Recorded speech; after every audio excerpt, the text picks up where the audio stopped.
That's in real degrees.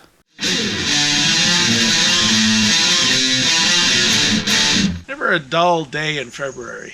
Anyway, turns out these aren't exactly identical. This has a lumbar switch. The other one has lumbar and bolster. I don't know what the difference is. The other thing you have to know about these seats, it's a common problem that they tend to get overextended all the way back. Future me interrupting the video right here because unscripted videos are really hard to edit. So I want to show you two things, and the first is how to manually move the seat forward when it's in a fully rearward position, which both the Salvage seat and the original seat were in, and probably yours is too. So the first thing you want to do is use a 1/8 inch flathead screwdriver from Craftsman. This is what I found to work the best. It fits in there perfectly and it gives you enough turning torque. The first thing you have to know is the seat needs to be in a fully raised position to expose the access port. And if you can't do that, then you're going to have to resort to what I did in the salvage yard and brute force it. But I'm assuming that those controls work. They usually do. They don't usually break. On the side of the seat, we have an access port.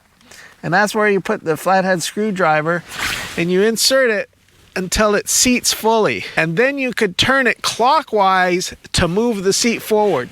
Now watch the little white marks, paint marks I put on there. I'm turning and it goes really slow, but you can see it's moving. So using the screwdriver first is critical because you want to make sure that it's not super bound up. Otherwise you're going to strip out the little plastic worm gear that we're actually turning. So you can see I've already went past the first white dot on that rail. So once you're confident that the seat isn't bound up and it's able to move smoothly, you can pick up the pace by using the Ford Rapid Advancement Tool 5000. So to really show you what's going on, let's head over to the workbench and look at the actual sub-assembly. So we're at the bench, and what we have mocked up in the vise is the actual threaded rod and gearbox assembly that's in the rail and carriage for that seat. So this is pinned in the vise like it's pinned in that carriage.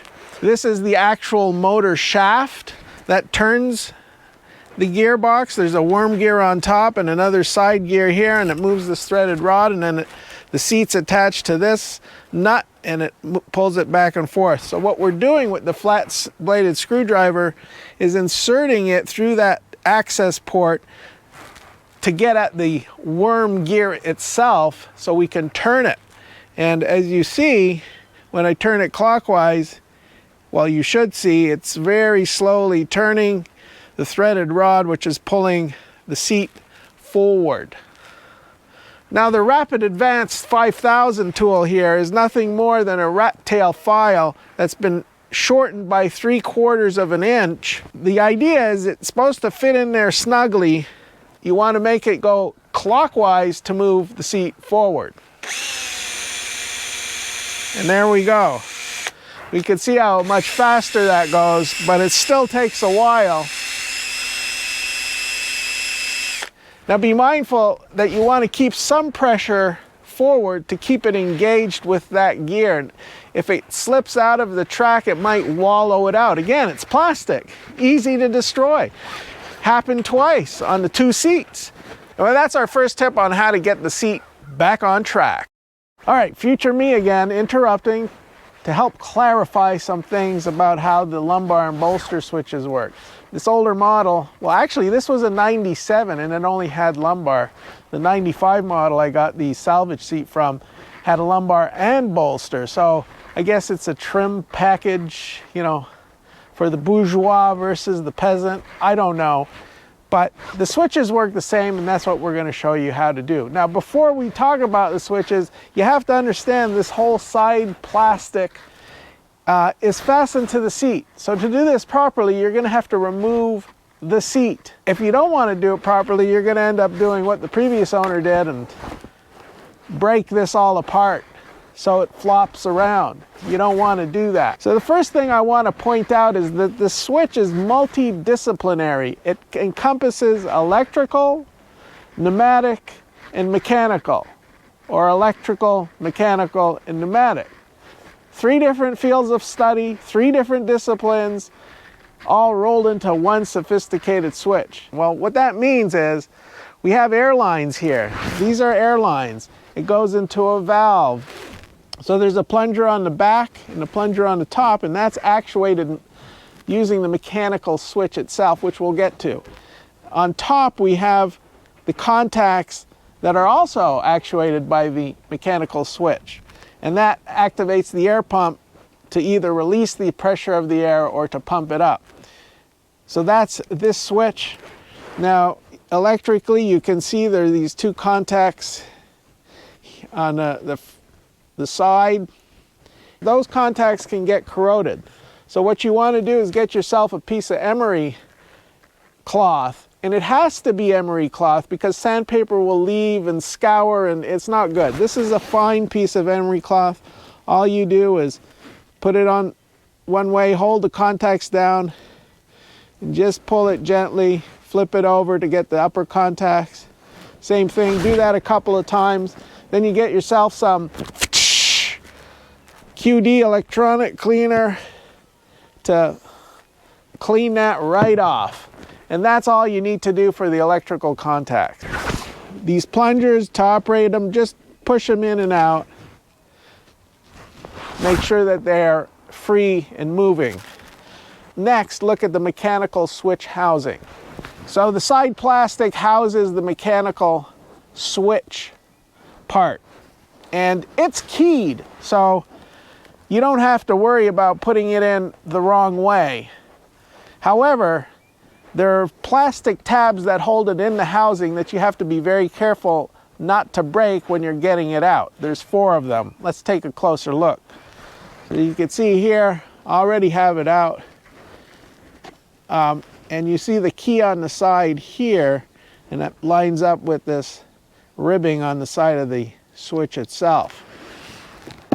Also, notice that we have this little spring tab, that little spring tab, and on the other side we have 2 more. One, and this one that's broken. So when you're getting this out of the plastic, you have to insert your screwdriver, push it back, pry it loose. It's a big production. Furthermore, to get the whole plastic housing out, you'll see that there's a tab that engages this cutout, a tab that engages this cutout, and then on the sides as well, a tab that engages that cutout and that cutout. So you got to get a screwdriver on this side, on that side, and then pry it off. Which is why you want to do it in warm weather, because in cold weather, the plastic's brittle. It's already old, so you know it might break. Well, I was actually successful in getting all 3 switch housings off without breaking anything other than maybe one of the side retention tabs. So that's a testament to how rugged this plastic is. However, still don't push your luck. So once you got it off, there's still this rocker part of that mechanical assembly to deal with. So here it is. And as you saw, we had 2 switches that weren't rocking, that they weren't springing back basically. There's a spring housed into it. Let's go ahead, take that apart, show you what's there. To take it apart, you see there's a little nub sticking out, this circular cutout, and on the other side as well. So like we did getting the housing out of the plastic, we got to get our screwdriver in there, separate, pry up. Now the spring won't pop out, but it's good to still try and catch it when you're prying it out of the housing. Come on. We're on camera, so it doesn't really want to cooperate, but well, there it comes. Now look how dirty this one was. So you know this is the first time I've done it. So what we have here, now let's take a close look at what's going on. Mechanically, we have these 2 little legs hanging down. So it's these 2 little legs that stick down that engage the contacts on the switch. So when you rock the switch, it functions like a cam and depresses those contacts so they make connection to each other. So that's the first function of our switch, the little rocker hat. Don't know what you call it. I call it a little rocker hat. Now the other part of the switch is this spring. Now what the spring is pulling up on here are two side wings, the wedge wings as I like to call them. I just made that up. And when you actuate the rocker switch, it also depresses these little side wedge wings. See, I'm depressing it with the screwdriver now, but hopefully you can see me depressing it, and on the other side as well. And it's these two side wedge wings that activate those plungers. So when you depress the rocker hat, it pushes this wedge wing down and thus causing that little plunger to activate. So you can see that moving. Hopefully you see that moving. And similarly on the other side, you can see that. Now, you can get in, now that I've taken it apart, we can get in, clean it all out. What was going on with the two other switches is that for some reason there was gunk or grime or stickiness, like soda that got spilled into it, and it was binding up the little wedge wings. So all I did to cure that was use the WD-40 on the sides, just like that. Well, not as messy, but like that, just a little bit. That's way too much. Perfect.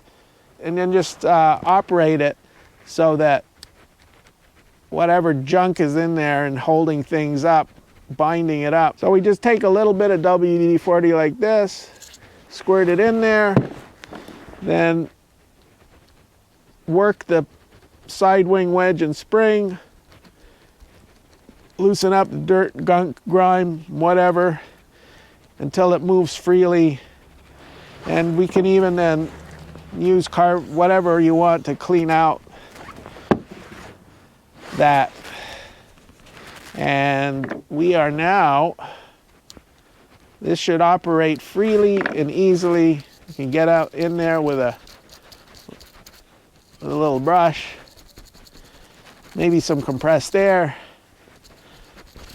You know, use your favorite cleaning techniques. Now we're ready to reassemble everything, which actually takes a lot more time than doing the clean out and fixing. Hopefully that helps. Back to the refresh.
Alright, well, this is ready for paint, but it's too cold today, so I'm going to set it inside.